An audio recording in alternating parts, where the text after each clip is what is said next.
Le gouvernement fédéral du Nigeria a renouvelé le 21 décembre 2023 son engagement à restaurer davantage de terres dégradées pour assurer la durabilité de l'environnement dans le pays. C'était au cours d'une rencontre entre le ministère nigérian de l'Environnement et le projet de résilience agroclimatique dans les paysages semi-arides, un dispositif multisectoriel et multi-institutionnel couvrant l'environnement, l'agriculture et l'eau.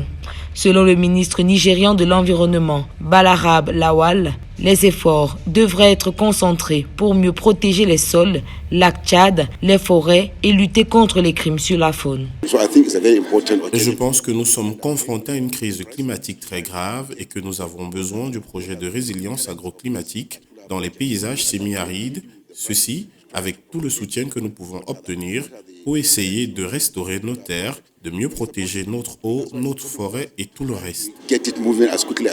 Le projet est mis en œuvre dans 19 États du Nord et dans le territoire de la capitale fédérale. L'accent est mis sur l'évaluation du projet, le renforcement de la collaboration pour une mise en œuvre efficace, le gouvernement de l'État s'appropriant le projet afin d'approfondir les actions de renforcement de la résilience et de l'adaptation.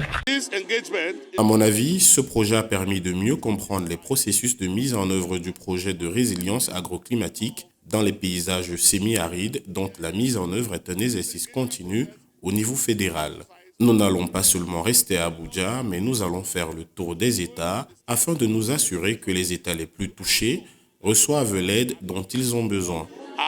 Globalement, la Banque mondiale a continué à renforcer son engagement en faveur du changement climatique, de la résilience, de l'adaptation et de l'atténuation. La Banque mondiale a offert 700 millions de dollars pour renforcer la résilience et restaurer le paysage redouté dans les 19 États du Nord, y compris le territoire de la capitale fédérale.